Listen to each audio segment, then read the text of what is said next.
ಜಮೀರ್ ಅಹಮದ್ ಕ್ರಮ ಕೈಗೊಂಡಿದ್ದು ಸರಿಯಲ್ಲ ಅಂತ ಅವ್ರು ಹೇಳಿದ್ದಾರೆ ಅಂತಾನೆ ನಾನು ಅದೇ ಹೇಳಬೇಕು ಅಂತಾನೆ. ಅದು ಅವ್ರ ಅಭಿಪ್ರಾಯ, ಅವ್ರು ಹೇಳಿದ್ದಾರೆ. ಅದು ಯಾವುದೇ ಆಗಲಿ ಯಾರ ಮೇಲೆ ಏನೇ ಒಂದು ಕ್ರಮ ಅಂತ ಆಗಬೇಕು ಅಂದ್ರೆ ಅವರನ್ನ ಕೇಳ್ತಕ್ಕಂಥದ್ದು ಸೌಜನ್ಯಕ್ಕಾದ್ರೂ ಕೂಡ ಏನಪ್ಪ ನೀನು ತಪ್ಪು ಮಾಡಿದ್ಯಾ ಅಂತಕ್ಕಂಥದ್ದನ್ನ ಕೇಳೋದು ಸೌಜನ್ಯ. ಕೇಳಬೇಕು ಅಂತ ಅವರು ಹೇಳಿದರೆ ಅದು ಸಾಮಾಜಿಕವಾಗಿ ಎಲ್ಲರೂ ಒಪ್ಪುವಂತ ಮಾತು. ನಿಮಗೂ ಕೂಡ ಹಂಗೆ ಆಯ್ತು ಸರ್. ನಮ್ಮದು ಬಿಡ್ರೆ ನನ್ನ ಸುದ್ದಿ ಆಗಿ ಅವರಿಬ್ಬರದ್ದು ಹೇಳಿ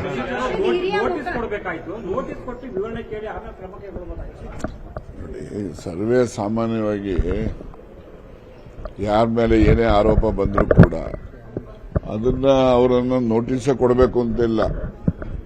ಫೋನಲ್ಲಾಗಲಿ ಇನ್ನೊಂದಾಗಲಿ ಮತ್ತೊಂದು ಸೌಜನ್ಯಕ್ಕಾದರೂ ಅವರ ಹತ್ರ ಮಾಹಿತಿ ಪಡಿಬೇಕು.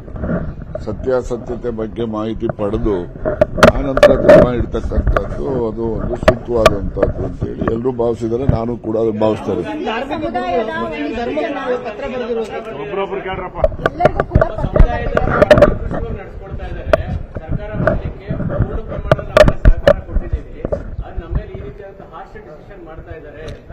ನೋಡಿ, ಮುಸ್ಲಿಂ ಸಮುದಾಯ ಕಾಂಗ್ರೆಸ್ ಪಕ್ಷದ ಪರವಾಗಿ ಸಂಪೂರ್ಣವಾಗಿ ಬೆಂಬಲ ಕೊಟ್ಟಿದೆ ಅಂತಕ್ಕಂಥದ್ದು ನಿರ್ವಿವಾದ. ಅದು ಎಲ್ಲರೂ ಕೂಡ ಒಪ್ಪಿದ್ದೇವೆ, ಎಲ್ರಿಗೂ ಮನವರಿಕೆನೂ ಕೂಡ ಇದೆ. ಆದರೆ ಜಮೀರ್ ಅವ್ರ ಮೇಲೆ, ಇನ್ನೊಬ್ಬರ ಮೇಲೆ, ಮತ್ತೊಬ್ಬರ ಮೇಲೆ ಏನಾದರೂ ಕ್ರಮಗಳು ಅದು ಇದು ಅಂತಕ್ಕಂಥದ್ದು ಪ್ರಸ್ತಾಪಗಳು ಬಂದಾಗ ಆಗಂದಾಕ್ಷಣಕ್ಕೆ ಪೂರ್ಣ ಮುಸ್ಲಿಂ ಸಮುದಾಯನೇ ಕಾಂಗ್ರೆಸ್ ವಿರುದ್ಧ ಅಂತಾಗಲಿ ಅಥವಾ ಅವ್ರ ಮೇಲೆ ಕಾಂಗ್ರೆಸ್ಗೆ ಕೋಪ ಇದೆ ಅಂತ ಭಾವನೆ ಆಗಲಿ ಆ ಸಮುದಾಯದಲ್ಲೂ ಕೂಡ ಬರಬಾರ್ದು. ಅವರು ಕೂಡ ಸಂಬಂಧಪಟ್ಟವ್ರ ಜೊತೆಯಲ್ಲಿ ಸಂಪರ್ಕ ಮಾಡಿ ಈ ರೀತಿ ಆರೋಪಗಳನ್ನು ಮಾಡೋದಕ್ಕಿಂತ ಮುಂಚಿತವಾಗಿ ನೀವು ಈ ತರ ಹೇಳೋದು ಸರಿ ಇಲ್ಲ ಅಂತ ಹೇಳಿ ಅವ್ರಿಗೂ ಕೂಡ ಅವ್ರು ಹೇಳಬೇಕಾಗ್ತದೆ. ತನಗೆ ತಾನಾಗೆ ಊಹೆ ಮಾಡಿಕೊಂಡು ಈಗ ಕಾಂಗ್ರೆಸ್ ಪಕ್ಷ ಮುಸ್ಲಿಂ ಸಮುದಾಯಕ್ಕೆ ವಿರೋಧ ಇದೆ ಅಂತಕ್ಕಂಥ ಭಾವನೆ ಜನರಲ್ಲಿ ಮೂಡಿಸಕ್ಕೆ ಮಾಡ್ತಕ್ಕಂಥ ಪ್ರಯತ್ನ ಯಾರು ಒಪ್ತಕ್ಕಂಥದ್ದಲ್ಲ. ಇವತ್ತು ಕೂಡ ಕಾಂಗ್ರೆಸ್ನಿಂದ ಮುಸ್ಲಿಮರಿಗೂ ಸಹಾಯ ಆಗಿದೆ, ಮುಸ್ಲಿಮರಿಂದ ಕಾಂಗ್ರೆಸ್ ಪಕ್ಷಕ್ಕೂ ಕೂಡ ಸಹಾಯ ಆಗಿದೆ. ಸರ್, ಕೆಪಿಸಿಸಿಯಿಂದ ಇತ್ತೀಚೆಗೆ ಈ ತರ ರಾಂಗ್ ಒಂದು ರಿಪೋರ್ಟ್ ಹೈಕಮಾಂಡ್ಗೆ ಹೋಗ್ತಿದೆ ಅನ್ನೋದು ಪ್ರಕರಣಗಳು ತುಂಬಾ ನಡೀತಿದೆ ಅಂತ ಸರ್. ಅದೇ ನನಗೆ ಗೊತ್ತಿಲ್ಲಪ್ಪ, ಯಾರ್ಯಾರು ಏನೇನು ಉತ್ತರ ಕೊಟ್ಟಿದ್ದಾರೋ, ಯಾರ್ಯಾರು ಏನೇ ಕ್ರಮ ಮಾಡಿದಾರೋ ಅದ್ರ ಬಗ್ಗೆ ನನಗೆ ಹೆಚ್ಚಿನ ಮಾಹಿತಿ ಇಲ್ಲ. ಸರ್, ಸಿಎಂ ಸೈಲೆಂಟ್ ಆಗಿದ್ದಾರೆ ಅಂತ ಒಂದು ಮಾತು ಹೇಳ್ತಿದ್ರೆ, ಮತ್ತೆ ಜಮೀರ್ ಅಹಮದ್ ಅವರು ಹೇಳ್ತಿದ್ದಾರೆ ಅದೇ ರೀ ಸೈಲೆಂಟ್ ಆಗಿಲ್ಲ, ಅವ್ರು ಮಾತಾಡೋದು ಬೇರೆ ರೀತಿಯದ್ದೇ ಸೌಂಡ್ ಬರುತ್ತೆ ನೋಡಿ ಅಂತ. ಹೌದು, ಅದು ನೋಡಿ ಅವರ ಅನಿಸಿಕೆ, ಅವರ ಅನುಭವ, ಅದ್ರ ಬಗ್ಗೆ ನಾನು ಹೇಳಕ್ ಹೋಗಲ್ಲ. ನನ್ನ ಅನುಭವದಲ್ಲೂ ನಾನು ಮೊನ್ನೆನೇ ಹೇಳಿದ್ದೀನಿ, ಅಸಹಾಯಕರಿದ್ದಾರೆ ಅಂತ ಹೇಳಿದ್ದೇನೆ.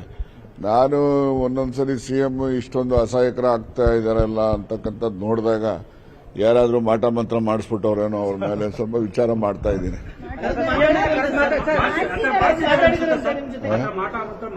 ಅದನ್ನ ವಿಚಾರ ಮಾಡ್ತಾ ಇದ್ದೀನಿ ಅಂದ್ರೆ ಅದನ್ನ ನಾನು ಐ ಆಮ್ ಇನ್ವೆಸ್ಟಿಗೇಟಿಂಗ್ ಇಟ್ ಅಂತ ಮತ್ತೆ ಮಾಡ್ತಾ ಆಗಿರಬಹುದು ಅಂತ ಹೇಳಿ ಅದನ್ನ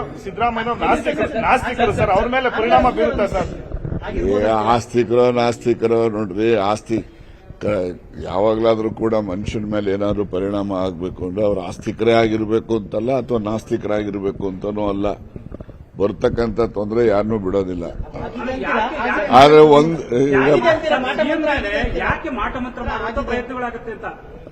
ನಾನು ಮಾಟ ಮಂತ್ರದಲ್ಲಿ ನಂಬಿಕೆ ಇಲ್ಲೇ ಇರೋನು, ಗೊತ್ತಾಯ್ತಾ. ಆದ್ರೆ ಮಾಡಿರ್ಬೋದೇನೋ ಯಾರಾದ್ರೂ ಅಂತ ಹೇಳಿ ಆಗಿದೆಯೋ ಆಗಿಲ್ವೋ ಅದನ್ನ ಇನ್ವೆಸ್ಟಿಗೇಟ್ ಮಾಡ್ತಾ ಇದ್ದೀನಿ. ನೋಡಿ, ನಿರ್ಭೀತ, ನಿಷ್ಪಕ್ಷಪಾತ, ವಿಶ್ವಾಸಾರ್ಹ ಸುದ್ದಿಗಳಿಗೆ ಮತ್ತೊಂದು ಹೆಸರಾಗಿರುವ ನ್ಯೂಸ್ 18 ಕನ್ನಡ ಈಗ ಆಪ್ನಲ್ಲೂ ಲಭ್ಯವಿದೆ. ದಯವಿಟ್ಟು ಇಲ್ಲಿರುವ QR ಕೋಡ್ ಸ್ಕ್ಯಾನ್ ಮಾಡಿಕೊಂಡು ಆಪ್ ಡೌನ್ಲೋಡ್ ಮಾಡೋದಕ್ಕೆ ಮರಿಬೇಡಿ. ನಿಮ್ಮ ಬೆಂಬಲ ಹೀಗೆ ಸದಾ ನಮ್ಮೊಂದಿಗಿರಲಿ. ಧನ್ಯವಾದ.